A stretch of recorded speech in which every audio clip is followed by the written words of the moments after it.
Assalamu alaikum students.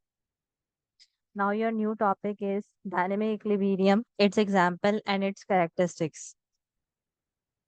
Dynamic equilibrium को समझने से पहले सबसे पहले आप लोग को ये मालूम होना चाहिए व्हाट इज इक्विलिब्रियम।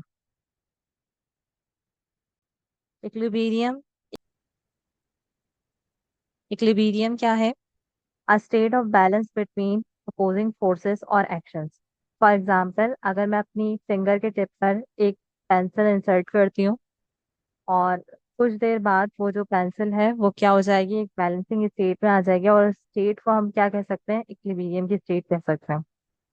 इक्विलिब्रियम की दो टाइप्स होती हैं, स्टैटिक इक्विलिब्रियम और डायनेमिक इक्विलिब्रियम। केमिकल इक्विलिब्रियम के चैप्टर में जो टाइप हम इक्विलिब्रियम की पढ़ेंगे वो डायनेमिक इक्विलिब्रियम है। पहले हम एक जनरल एग्जांपल ले लेते हैं कि डायनेमिक इक्विलिब्रियम होता क्या है। देखिए, सबसे पहले देखिए डायनेमिक का मतलब क्या होता है, मूवमेंट या मोशन। ठीक है, एक जनरल एग्जांपल ले लेते हैं, उसके बाद केमिकल रिएक्शन में किस तरह से डायनेमिक इक्विलिब्रियम मेंटेन होता है ये देखेंगे।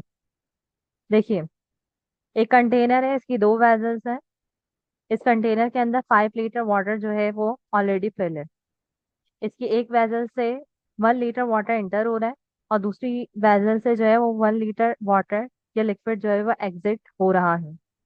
अब सवाल ये होता है कि इस कंटेनर के अंदर इस वक्त जिसमें जो है वो 1 लीटर वाटर इंटर हो रहा है और दूसरी वेजल से जो है वो 1 लीटर वाटर एग्जिट हो रहा है, कितना वाटर इसके अंदर रिमेन है? तो इसका आंसर है 5 लीटर। वो किस वजह से? वो इस वजह से क्योंकि जितना अमाउंट के अंदर वाटर इंटर हो रहा है उतना ही अमाउंट में वाटर एग्जिट हो रहा है। तो नेट रिएक्शन या नेट रिजल्ट जो है वो हमारे पास कुछ भी नहीं है, उतना ही है जितना टोटल अमाउंट के अंदर इसके अंदर पहले मौजूद था। ठीक है, तो इस स्टेट को जिसके अंदर कोई भी चेंज ना आए और टोटल अमाउंट वही रहे, उस स्टेट को हम क्या कह सकते हैं, डायनेमिक इक्विलिब्रियम की state.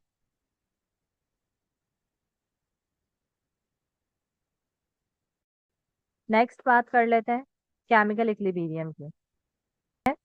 Chemical equilibrium dynamic equilibrium की एक टाइप है। ठीक है, और केमिकल इक्विलिब्रियम किस तरह से केमिकल रिएक्शन के अंदर जो है वो डेवलप होता है, ये हम एक एग्जांपल से देख लेते हैं। हमेशा याद रखिएगा, केमिकल इक्विलिब्रियम या डायनेमिक इक्विलिब्रियम उन तमाम तर केमिकल रिएक्शंस के अंदर डेवलप होता है जो कि रिवर्सिबल इन नेचर होते हैं। इरिवर्सिबल रिएक्शंस के अंदर कभी भी डायनेमिक इक्विलिब्रियम मेंटेन नहीं हो सकता। Let us take an example of formation of ammonia.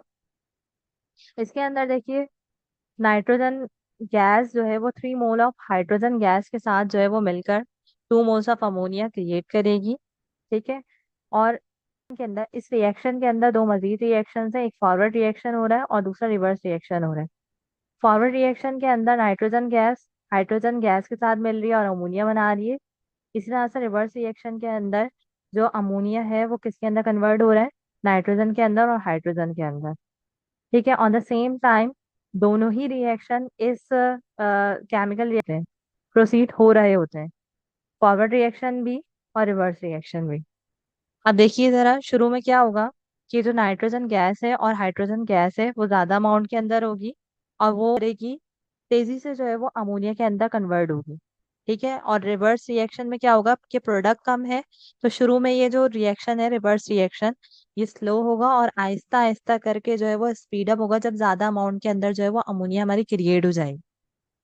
ठीक है, तो डायनेमिक इक्विलिब्रियम के अंदर क्या होता है, डायनेमिक इक्विलिब्रियम की जो स्टेट है या केमिकल इक्विलिब्रियम उस वक्त जो है वो मेंटेन होता है किसी भी केमिकल रिएक्शन के अंदर जब दोनों की स्पीड, दोनों रिएक्शन की स्पीड जो है फॉरवर्ड रिएक्शन की और रिवर्स रिएक्शन की स्पीड जो है वो क्या हो जाए, बराबर हो जाए।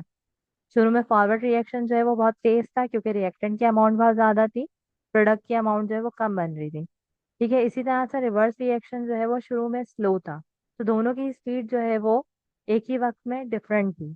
लेकिन इस रिएक्शन में एक वक्त ऐसा भी आएगा कि जब दोनों रिएक्शंस की, फॉरवर्ड रिएक्शन की और रिवर्स रिएक्शन की स्पीड जो है वो सेम हो जाएगी और उस वक्त हम ये कहेंगे कि सिस्टम के अंदर इक्विलिब्रियम जो है वो मेंटेन हो चुका है।